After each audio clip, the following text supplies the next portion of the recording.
नमस्कार दोस्तों, स्वागत है आपका आपके अपने चैनल स्टडी यूपीपीटी में। दोस्तों, पिछले वीडियो में हमने जैन धर्म से संबंधित स्वामी महावीर की जीवनी एवं उनकी शिक्षाओं के विषय पर चर्चा की थी और सभी महत्वपूर्ण तथ्यों को देखा था। अब इस वीडियो में हम जैन धर्म से संबंधित अन्य महत्वपूर्ण तथ्यों को देखेंगे जो आपकी परीक्षाओं में पूछे जा सकते हैं। तो चलिए शुरुआत करते हैं प्रमुख जैन तीर्थंकर और उनके प्रतीक चिन्हों से। तो हम देखते हैं कि जैन धर्म में कितने कुल तीर्थंकर हुए हैं। जैन धर्म में कुल 24 तीर्थंकर हुए हैं। ठीक है, तो उनके विषय में एक एक को देख लेते हैं और देखते हैं कि वो उनके नाम और उनके प्रतीक चिन्ह। ठीक है, तो पहले तीर्थंकर कौन हुए? पहले तीर्थंकर आपके ऋषभ देव हुए। ठीक है, और इनका प्रतीक चिन्ह क्या है? सांड है। ये प्रश्न पूछे जाते हैं मिलाने के लिए। और दूसरे तीर्थंकर अजितनाथ थे जिनका प्रतीक चिन्ह हाथी था। ठीक है, तीसरे जो तीर्थंकर थे वो संभवनाथ थे और इनका प्रतीक चिन्ह घोड़ा था। ठीक है, देखते हैं चौथे तीर्थंकर कौन थे। चौथे तीर्थंकर थे आपके अभिनंदन नाथ। ठीक है, इनका जो प्रतीक चिन्ह था कपि था या बंदर। ठीक है, पांचवें तीर्थंकर थे सुमतिनाथ। ठीक है, इनका प्रतीक चिन्ह सारस था। छठे तीर्थंकर थे पद्म प्रभु जिनका प्रतीक चिन्ह पद्म कमल था। ठीक है, सातवें जो आपके तीर्थंकर थे ये संपार्श्वनाथ थे। ठीक है, और इनका प्रतीक चिन्ह स्वास्तिक था। आठवें तीर्थंकर जो थे चंद्र प्रभु थे और इनका जो प्रतीक चिन्ह था चंद्रमा था। नवा जो तीर्थंकर थे वो सुविधिनाथ थे और इनका प्रतीक चिन्ह मगर था। आगे देखते हैं 10वें तीर्थंकर जो थे वो आपके शीतलनाथ थे और शीतलनाथ और इनका संबंध किससे था? कल्पवृक्ष से। ठीक है, ये कल्पवृक्ष से संबंधित थे। 11वें तीर्थंकर कौन थे? 11वें तीर्थंकर थे आपके श्रेयांसनाथ और इनका प्रतीक चिन्ह गेंडावा था। गेंडा इसको कहते हैं, गेंडवा लिखा है। ठीक है, गेंडवा और गेंडा। ठीक है, 12वां जो था वो वासु पूज्यनाथ थे और इनका प्रतीक चिन्ह महिष यानी भैंसा था। ठीक है, 13वें तीर्थंकर कौन थे? विमलनाथ थे और इनका प्रतीक चिन्ह बारा या सुअर जिसको कहते हैं। 14वां जो आपके तीर्थंकर थे अनंतनाथ थे और इनका प्रतीक चिन्ह बाज था। 15वें तीर्थंकर धर्मनाथ थे और इनका प्रतीक चिन्ह वज्र था। 16वें तीर्थंकर शांतिनाथ थे और इनका प्रतीक चिन्ह मृग या हिरण था। 17वें तीर्थंकर कुंथुनाथ और इनका प्रतीक चिन्ह अज मतलब बकरा। ठीक है, अज था बकरा। 18वें तीर्थंकर थे अरनाथ थे और इनका प्रतीक चिन्ह मीन या मछली था। इसी प्रकार 19वें तीर्थंकर कौन थे? मल्लीनाथ थे और जिनका प्रतीक चिन्ह कलश था। ये कहा जाता है कि ये स्त्री भी थे। ठीक है, तो उसके बाद देखते हैं 20वें तीर्थंकर कौन थे? मुनि सुब्रतनाथ थे। ये इनका प्रतीक चिन्ह कुर्म या कछुआ। ठीक है, 21वें तीर्थंकर नेमिनाथ थे और इनका प्रतीक चिन्ह नीलकमल था। ठीक है, 22वें तीर्थंकर कौन थे? अरष्ठिनेमि थे जिनका प्रतीक चिन्ह सांड था। ठीक है, इसमें से इम्पोर्टेंट अभी हम बता देंगे कौन कौन से याद रखने हैं। ठीक है, 23वां तीर्थंकर कौन थे? पार्श्वनाथ थे जिनका प्रतीक चिन्ह सांप था। और 24वें और अंतिम तीर्थंकर थे महावीर जो कि प्रतीक चिन्ह सिंह था। अब इसमें इंपॉर्टेंट कौन से हैं? इसमें इंपॉर्टेंट है जैसे महावीर का याद होना चाहिए, सिंह। ठीक है, आसान भी है। और 23वें जो ये पार्श्वनाथ है इनका इंपॉर्टेंट है। इनका कैसा था? सांप था। और इसके ऊपर के कम से कम दो तो और याद होने चाहिए, अष्टनेमी सांड और नेमीनाथ का आप याद रख सकते हैं। ऐसे भी नेमी ना से नेमीनाथ और ना से नीलकमल। ठीक है, इसके बाद जो इंपॉर्टेंट है वो मल्लीनाथ इंपॉर्टेंट है। ठीक है, मल्लीनाथ जब हम क्वेश्चन कराएंगे तो हम ऐसे इंपॉर्टेंट वाले ही जो पूर्व परीक्षाओं में पूछे गए हैं तो उनको जरूर कर लीजिएगा। उनको तो कम से कम याद ही रखें। मल्लीनाथ स्त्री थे तो इनका आप समझ इस तरह याद रख सकते हैं, कलश टाइप का कुछ बना दिए, कलश।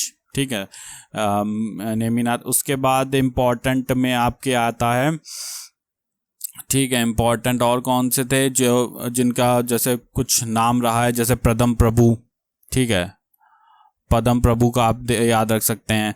बीच बीच के आप याद रखेंगे ना तो भी आप तो कभी पूछा गया तो आप रिलेट कर पाएंगे, ठीक है। और संभवनाथ का आप याद रख सकते हैं, और ऋषभदेव का सांड, ठीक है। पहले वाले जो थे सबसे प्रथम तीर्थंकर थे ऋषभदेव, उनका सांड जरूर याद रखिए, ठीक है। और अजित नाथ का इंपॉर्टेंट है, अजित नाथ को याद रखिए, हाथी, ठीक है। तो ये 2-4 याद रखेंगे तो कम से कम पूछा गया तो मिला तो लेंगे ही एलिमिनेशन के प्रोसेस से, ठीक है। अब इसके बाद हम जैन संकेतियाँ देख लेते हैं। जैन संकेतियाँ कहाँ कहाँ हुई थी, तो 2 ही जैन संकेतियाँ हुई, ठीक है। तो 2 जैन संकेतियाँ कौन कौन सी थी? एक तो पहली जो हुई थी वो 300 ईसा पूर्व में हुई थी, ठीक है। पहली जैन जो हुई थी संगति वो 300 ईसा पूर्व में हुई थी। और जो उसके बाद जो स्थान था, ये क्या था? स्थान था पाटलिपुत्र, ठीक है। और जो उस वक्त जो अध्यक्ष थे इस संगति के वो कौन थे? स्थूलभद्र, ठीक है। और जो शासक था वो कौन सा था? चंद्रगुप्त मौर्य। चंद्रगुप्त मौर्य जैन धर्म का में विश्वास करता था। और इस संगति में हुआ क्या? जैन धर्म जो था वो श्वेतांबर और दिगंबर में बट गया, ठीक है। अभी हम चर्चा करेंगे श्वेतांबर क्या था, दिगंबर क्या था आगे, ठीक है। उसके बाद हम देख लेते हैं द्वितीय बौद्ध संगति हुई थी कब? 6ठी शताब्दी में हुई थी, ठीक है। स्थान क्या रहा था? स्थान रहा था वल्लभी, गुजरात में, ठीक है। ये पाटलिपुत्र जो अब आधुनिक नाम पटना है। और आप ये समझ सकते हैं, एक बार भारत को अगर हम देखें तो एक बार आप देखिए इस कोने में हुई और दूसरी बार इस कोने में हुई, तो प्रथम और द्वितीय बौद्ध संगतियाँ हुई, ठीक है। और इसके अध्यक्ष कौन थे द्वितीय वाली बौद्ध संगति के? तो इसके अध्यक्ष हम देखते हैं कि कौन थे? देवादी क्षमा श्रवण थे, ठीक है। और इसके वक्त शासक कौन था? पता नहीं कौन शासक था, अज्ञात, कोई गुजरात का शासक रहा होगा, ठीक है। और इस वक्त महान काम क्या हुआ कि अंतिम रूप से लिपिबद्ध किए गए जैन ग्रंथ, ठीक है। तो जैन ग्रंथों को लिपिबद्ध किया गया। इंपॉर्टेंट श्वेतांबर दिगंबर, बस ये ज़्यादा इंपॉर्टेंट है कि प्रथम बौद्ध संगति में हुआ, ठीक है, विभाजन। बाकी आप थोड़ा सा 2 बौद्ध संगतियाँ याद रखना आसान है, पाटलिपुत्र और वल्लभी, यानी कि एक यहाँ पाटलिपुत्र में और एक यहाँ वल्लभी में हुई। और इसके एक तरफ स्थूलभद्र ने की अध्यक्षता, एक तरफ की देवादी क्षमाश्रवण ने, और इधर चंद्रगुप्त था शासक, और इधर का शासक का ही नहीं पता। और इधर जो है था 2 भागों में बट गया जैन धर्म, और इधर क्या हुआ? इधर संकलन हो गया, ठीक है। चलिए आगे देखते हैं। अब कुछ तथ्य देख लेते हैं जो इंपॉर्टेंट हैं, जैसे कि जैन धर्म जो था, इसके जैन धर्म के जो संस्थापक थे वो सम्राट भारत के पिता ऋषभ को माना जाता है, ठीक है। ऋषभदेव को माना जाता है। ऋषभदेव एवं अरिष्ठनेमि भगवान कृष्ण के संबंधी का उल्लेख ऋग्वेद में माना गया है कि ये लोग भगवान कृष्ण के संबंधी थे, और ऐसा ऋग्वेद में उल्लेखित है, ठीक है। और श्वेतांबर संप्रदाय के अनुसार 19वें जैन तीर्थंकर थे जिनकी हमने चर्चा की, मल्लीनाथ, ये स्त्री थे। तो इनका प्रतीक चिन्ह अभी हमने बताया था क्या था? प्रतीक चिन्ह था इनका कलश था, ठीक है। तो ये ध्यान रखिएगा। अश्वसेन जो काशी के नरेश थे, इनके पुत्र जो थे वो पार्श्वनाथ थे, और जैन धर्म जो कि जैन धर्म के 23वें तीर्थंकर थे, ठीक है। इनकी शिक्षाओं की चर्चा हमने पहले वाले वीडियो में कर ली थी, तो हम यहाँ पे नहीं करेंगे। हम यहाँ पे ऐसे फैक्ट देखेंगे जो जैन धर्म से संबंधित हैं, ठीक है। और इसके बाद चाहे पार्श्वनाथ के अनुयायियों को क्या कहा गया? निर्ग्रंथ, ठीक है। पार्श्वनाथ के जो मानने वाले थे उनको कहा गया निर्ग्रंथ। महावीर स्वामी ने जैन धर्म को 24वें तीर्थंकर जो थे महावीर स्वामी थे, जिनकी हम चर्चा कर चुके हैं, ठीक है। इन्होंने अपने आध्यात्मिक विचारों को किससे लिया था? सांख्य दर्शन से, ठीक है। सांख्य दर्शन सबसे प्राचीन दर्शन था, और ये किसने दिया था? हम लोगों ने पढ़ा है, कपिल मुनि ने दिया था, ठीक है। जैन धर्म में आत्मा को स्वीकार करता है लेकिन ईश्वर को नहीं मानता, ठीक है। तो आत्मवादी तो है लेकिन अनीश्वरवादी है, ठीक है। ईश्वर में विश्वास नहीं करता है। साथ ही अब देखते हैं कि खजुराहो में जो जैन मंदिर का निर्माण कराया गया वो चंदेल शासकों द्वारा कराया गया। जैन तीर्थंकरों की जीवनी भद्रबाहु द्वारा रचित कल्पसूत्र में है। ये इंपॉर्टेंट है, बहुत इंपॉर्टेंट है, इसको बिल्कुल याद रखिए कि कल्पसूत्र का पहली बात तो संबंध किससे है? तो जैन तीर्थंकरों की जीवनी से है। रचना किसने की? तो भद्रबाहु ने रचना की, इस तरह ध्यान रखिएगा। पूर्व जन्म के कर्म फल को समाप्त करने और वर्तमान जन्म के कर्म फल से बचने हेतु महावीर ने कौन से रत्न दिए थे? 3 रत्न दिए थे, जिनकी हम लोगों ने चर्चा अपने पिछले वीडियो में की थी। ये 3 रत्न कौन से थे? सम्यक ज्ञान था, सम्यक दर्शन था, सम्यक चरित्र था, ठीक है। तो हमने इस पर डिटेल पे डिस्कशन किया था कि सम्यक ज्ञान क्या है, सम्यक दर्शन क्या है। हल्का सा हम यहाँ पे बता देते हैं कि सम्यक जो आपका जो सम्यक जो ये ज्ञान है ये क्या है कि वास्तविक ज्ञान, मतलब वास्तविक ज्ञान कैसा? सत्य और सत्य का ज्ञान। फिर सम्यक दर्शन क्या है? सत्य में विश्वास, इसके अनुरूप आचरण करना, ठीक है, मतलब जो आपको सत्य में विश्वास है और उसी के अनुरूप आचरण करना। उसके बाद सम्यक चरित्र क्या है, जिसको सम्यक आचरण भी कहा गया, सांसारिक विषयों से उत्पन्न जो दुख के प्रति, सुख दुख के प्रति संभाव की स्थिति रखना, मतलब कभी विचलित ना होना, समान भावना के साथ अपना जीवन सांसारिक विषयों से आगे बढ़ाना। ठीक है, फिर उसके बाद देखते हैं, इंपॉर्टेंट बहुत है, आगम। ठीक है, आगम, जैन साहित्य को आगम कहा जाता है। ठीक है, आगम की अगर कभी पूछा जाए कि आगम क्या है तो ये जैन साहित्य है। ठीक, इस पर ध्यान रखिएगा। फिर जैन धर्म जो है अर्धमागधी भाषा में लिखे गए। ठीक है, प्राकृत भाषा जो थी वो अर्धमागधी भाषा थी। भगवती सूत्र में महावीर के जीवन पर प्रकाश डालता है तथा इसमें 16 महाजनपदों का उल्लेख भी है। ठीक है, हमने 16 महाजनपदों की जब चर्चा की थी तो हमने बताया था कि 16 महाजनपद में जो है वो कहाँ कहाँ स्थित हैं, और दूसरी ये भी बताया था कि भगवती सूत्र में एक तो चर्चा है, दूसरा बौद्ध ग्रंथ अगंतुर निकाय में महाजनपदों का उल्लेख है। ठीक है, आगे बढ़ते हैं। लगभग जो है आपका 300 ईसा पूर्व, जब आप ये ध्यान कि 300 ईसा पूर्व मतलब वही चंद्रगुप्त का टाइम रहा था, मौर्य वंश था। मगध में 12 वर्षों का भीषण अकाल पड़ा। ठीक है, जिसके कारण भद्रबाहु अपने शिष्यों सहित कर्नाटक चले गए, किंतु स्थूलभद्र जो थे के साथ स्थूलभद्र अपने शिष्यों के साथ कुछ अनुयायियों के साथ मगध में ही रुक गए, लेकिन भद्रबाहु चले गए। फिर क्या हुआ कि भद्रबाहु के वापस लौटने पर मगध के साधुओं से उनका गहरा मतभेद हो गया। ठीक है, जिसके परिणाम स्वरूप जैन मत जो था वो बट गया श्वेतांबर और दिगंबर में। ठीक है, और ये कब बटा था, हमने देखा था प्रथम बौद्ध संगति जब हुई थी तब बटा था, प्रथम बौद्ध संगति में ये बट गया था। फिर अब हम बात कर लेते हैं स्थूलभद्र के शिष्य क्या कहलाए। स्थूलभद्र जो कि वहीं रुक गए थे मगध में, इनके शिष्य श्वेतांबर कहलाए। ये क्या करते थे, ये श्वेत वस्त्र धारण करने वाले थे लोग थे। और भद्रबाहु ने क्या किया, भद्रबाहु जो थे ये दिगंबर कहलाए इनके शिष्य। ये कैसे रहते थे, बिना कपड़ों के नंगे रहते थे, नग्न रहकर अपनी साधना करते थे। इसके बाद देखते हैं जैन धर्म जो था वो ईश्वर की मानता नहीं है। ठीक है, ईश्वर में को नहीं मानता है। जैन धर्म जो है आत्मा की लेकिन मानता है, आत्मा को मानता है कि आत्मा होती है। ठीक है, महावीर जो थे ये पुनर्जन्म और कर्मवाद में विश्वास करते थे। जैन धर्म में सप्तभंगी ज्ञान के अन्य नाम जो है वो स्यादवाद भी कहते हैं और अनेकांतवाद भी कहते हैं। अन्य नाम स्यादवाद और एक अनेकांतवाद है। ठीक है, जैन धर्म में ने अपने आध्यात्मिक विचारों को सांख्य दर्शन से ग्रहण किया। ठीक है, जैन धर्म में आने वाले कुछ राजा थे, जैसे उदयन था, वंदराजा था। ठीक है, वंदराजा, चंद्रगुप्त मौर्य सबसे प्रमुख। ठीक है, फिर कलिंग नरेश खारवेल था, राष्ट्रकूट राजा अमोघ वर्ष था, चंदेल शासक थे जिन्होंने खजुराहो में जैन मंदिर बनवाया, तो ये प्रमुख शासक थे जो जैन धर्म को मानते थे। ठीक है, उसके बाद देखेंगे मैसूर के गंगवंशी मंत्री चामुंड के प्रोत्साहन से कर्नाटक में क्या हुआ, कर्नाटक के श्रवण बेलगोला में 10वीं शताब्दी के मध्य एक विशाल बाहुबली की मूर्ति, गोमतेश्वर की मूर्ति का निर्माण किया गया। तो ये इंपॉर्टेंट है, पूछा भी जा चुका है। गोमतेश्वर की मूर्ति जो है वो कहाँ पर है, तो वो श्रवण बेलगोला में है। ठीक है, और वो मूर्ति है किसकी, वो है बाहुबली की मूर्ति। ठीक है, और ये बनवाई किसने थी, मैसूर के गंगवंश के मंत्री चामुंड ने बनवाई थी। ठीक है, और ये मूर्ति बहुत बड़ी है, मतलब आप देखेंगे कभी फोटो इसकी तो काफ़ी बड़ी मूर्ति है, खड़ी मूर्ति है।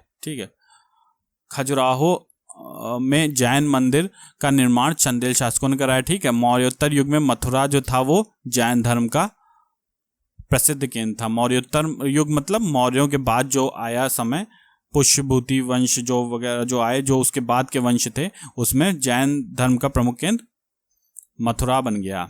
ठीक है, शुंग वंश। ठीक है,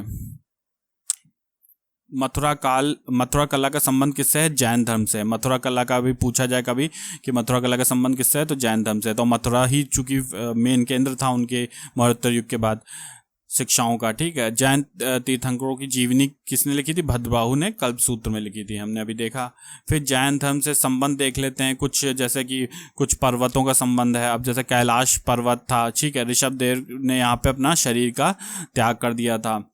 ठीक है, ऋषभदेव ने अपने शरीर का त्याग कर दिया। ऋषभदेव कौन से तीर्थंकर थे, ये प्रथम तीर्थंकर थे। ठीक है, और जो है आगे देखते हैं तो सम्मेत पर्वत जो था किससे संबंधित था, ये झारखंड में है। पार्श्वनाथ का ने यहाँ पे शरीर का त्याग किया था। ठीक है, और पार्श्वनाथ कौन से तीर्थंकर थे, ये 23वें तीर्थंकर थे। ये 23वें तीर्थंकर थे, 23। ठीक है, और इनका जो प्रतीक चिन्ह था क्या था, सांप था, हम लोगों ने देखा था। ठीक है, इनका प्रतीक चिन्ह सांप था और ऋषभ देव का प्रतीक चिन्ह क्या था? ध्यान करने की कोशिश करिए। ऋषभ देव का प्रतीक चिन्ह एक बार ऊपर चल के देख लेंगे। मेरे ख्याल से इनका जो था प्रतीक चिन्ह, क्योंकि ये दोबारा देखने से याद रहते हैं, इनका प्रतीक चिन्ह सांड था। ठीक है, सांड था।